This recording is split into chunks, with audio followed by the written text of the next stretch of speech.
शीतलता, अंशुमाली से लेकर आधा, शशि से लेकर शीतलता, दिग दिगंत से लेकर आशा, पुष्पों से लेकर सुंदरता। प्रकट हुए हैं बीच हमारे वेदों से लेकर के ज्ञान, ज्योति ज्ञान की यहाँ जगाने आज पधारे हैं श्रीमान, ज्योति ज्ञान की यहाँ जगाने आज पधारे हैं श्रीमान। इन्हीं शब्दों के साथ मैं आहूत करता हूँ परम आदरणीय, परम सम्मानित मुख्य महाप्रबंधक साहब। धन्यवाद। आज इस अवसर पर उपस्थित सभी अधिकारीगण, कर्मचारीगण, हमारे महाप्रबंधक बीटीपीएस राजकुमार साहब, बीटीपीएस महाप्रबंधक सी सिंगल साहब, सिविल हमारे दिवाकर स्वरूप साहब और जीएम एडमिन हमारे तुलसीदास साहब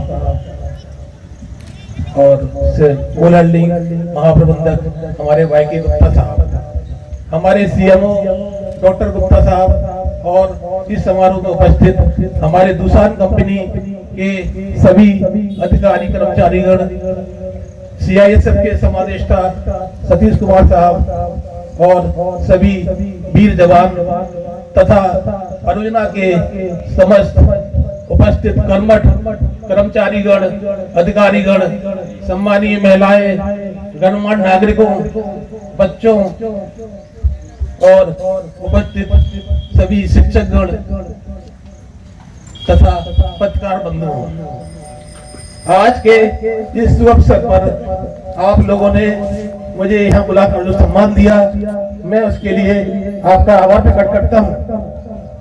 आज हम सभी यहाँ हमारे प्रिय बापू महात्मा गांधी और पूर्व प्रधानमंत्री लाल बहादुर शास्त्री जी की जयंती के इस महत्वपूर्ण दिन के अवसर पर इकट्ठा हुए हैं। मैं आपका स्वागत करता हूँ इस विशेष अवसर पर, जब हम सब मिलकर इन दोनों महापुरुषों के जीवन और दर्शन को याद करेंगे।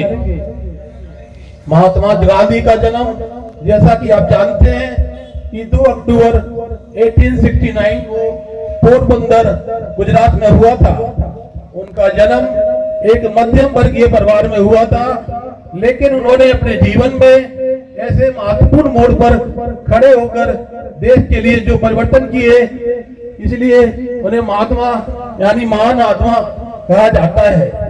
वो हमारे राष्ट्र के पिता के रूप में भी जाने जाते हैं। गांधी जी का जीवन संघर्ष और साहस का प्रतीक था।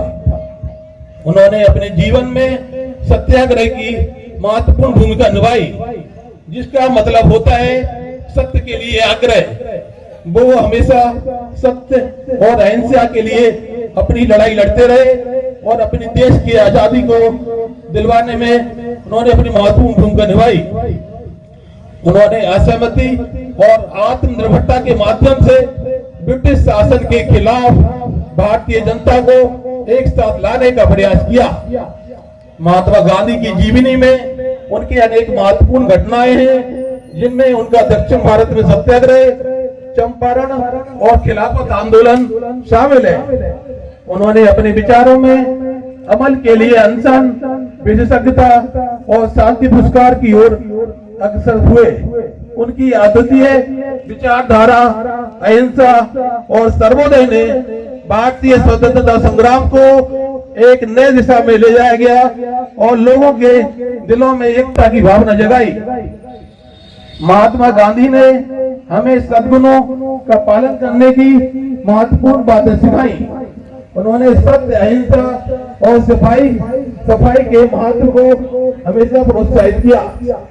वे ये मानते थे कि स्वच्छता ही एक स्वच्छ, स्वस्थ और समृद्धि की कुंजी है।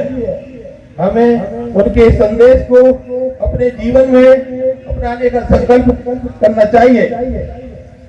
इसी क्रम में हमारे पूर्व प्रधानमंत्री श्री लाल बहादुर शास्त्री जी का जन्म भी आज ही के दिन 2 अक्टूबर 1904 में उत्तर प्रदेश के मुगलसराय जिले में हुआ था। उन्होंने अपने जीवन में सद्गुणों का पालन किया और वो एक महान भारतीय नेता के रूप में उन्होंने भी अपनी एक महत्वपूर्ण भूमिका निभाई। लाल बहादुर शास्त्री जी के जीवन का सबसे महत्वपूर्ण पल उनके प्रधानमंत्री बनने का था। लाल बहादुर शास्त्री जी ने 1965 में पाकिस्तान युद्ध के दौरान अपने जो अभूतपूर्व निर्णय लिए उनके लिए वो हमेशा याद किए जाएंगे। उनका एक नारा वीर जवान जय किसान हमेशा ही प्रेरणादायक रहा है। उन्होंने 1965 के दौरान जब देश में अकाल पड़ रहा था, चारों तरफ लोग भूख से बिलख रहे थे, तब उन्होंने अपनी दूरदर्शिता के जरिए गुप्त क्रांति और हरित क्रांति का भी शुरुआत की। उन्होंने कहा कि सप्ताह में सभी लोग खाली 6 दिन भोजन करेंगे और 1 दिन उपवास करेंगे। इसी क्रम में जितनी भी खाली जमीनें पड़ी हुई थी उस पर उन्होंने अनाजों और सब्जियों को उगाने का संकल्प लिया। इसके साथ और हम इस तरह एक मजबूत राष्ट्र के रूप में आगे बढ़े। आज हमारे थर्मल पावर प्लांट के परियोजना के रूप में मैं समझता हूं कि इन दोनों महापुरुषों के विभिन्न विचारों को हमें अपने यहाँ पर आत्मसात करना चाहिए। जैसे कि एक आत्मनिर्भर भारत और स्वच्छ भारत, जो कि ये दोनों की परिकल्पना रही है, हमें अपने पावर प्लांट के अंदर जितने भी विभिन्न उपकरण लगे हुए हैं, हमारे प्लांट जो कि हम विदेशों से मंगाते हैं और उनके स्पेयर्स को भी विदेशों से मंगाना पड़ता है, हमें मेक इन इंडिया के तहत उन सारे उपकरणों को या इंडिया में बनने वाले उपकरणों को यहाँ पे उनको लाना चाहिए और अपने प्लांट में लगाना चाहिए, जिससे हम आत्मनिर्भरता की ओर बढ़ सकें। इसी क्रम में जैसे कि महात्मा गांधी का एक विचार था स्वच्छ भारत, स्वच्छता उनका एक विशेष वो था। हमें आज के दिन संकल्प करना चाहिए कि हमारे अपने कार्यस्थल, हमारे घर, हमारे समाज, हमारे मोहल्ला गलियों कॉलोनियों में सभी जगह स्वच्छता रहे। हमें स्वच्छता का विशेष ध्यान रखना है, क्योंकि स्वच्छ भारत, स्वस्थ शरीर में ही स्वस्थ मन एक रहता है। इस बार भारत सरकार ने गांधी और शास्त्री जयंती के अवसर पर जो संदेश दिया है वह हरित ऊर्जा और आत्मनिर्भरता पर केंद्रित है। सरकार ने इस बात पर जोर दिया है कि हम स्वच्छ ऊर्जा के साधनों की ओर तेजी से बढ़े, ताकि हम पर्यावरण की रक्षा कर सकें और भविष्य की पीढ़ियों के लिए एक सुरक्षित धरती छोड़ सकें। थर्मल पावर प्लांट के रूप में यह हमारी जिम्मेदारी है कि हम संचालन को, अपने थर्मल पावर प्लांट के संचालन को अधिक से अधिक पर्यावरण अनुकूल बनाएं। इसके लिए हमें अत्याधुनिक तकनीकों का उपयोग करना होगा। इसके साथ ही सरकार का यह भी संदेश है कि आत्मनिर्भर भारत का सपना तभी साकार होगा जब हम स्वदेशी उत्पादों और प्रौद्योगिकियों को इस्तेमाल बढ़ाएं। जैसा कि गांधी जी कहते थे, स्वदेशी अपनाओ, अंग्रेज भगाओ। हमें उनकी उस समय की ये बातें आज एकदम सही प्रतीत होती हैं। और इसी क्रम में मैं इस गांधी जयंती और लाल बहादुर शास्त्री जयंती पर हम सभी को इन महापुरुषों के संदेश को याद रखकर स्वच्छता मिशन के साथ आगे चलने का संकल्प लेना चाहिए। हमारा लक्ष्य हमारे पर्यावरण की सुरक्षा और स्वच्छता को बढ़ावा देना है, ताकि हमारी आने वाली पीढ़ियां भी हमारी तरह एक स्वच्छ और स्वस्थ भविष्य बना सके। इस दिशा में हमारी ओबरा तापी परियोजना भी लगातार प्रयासरत है।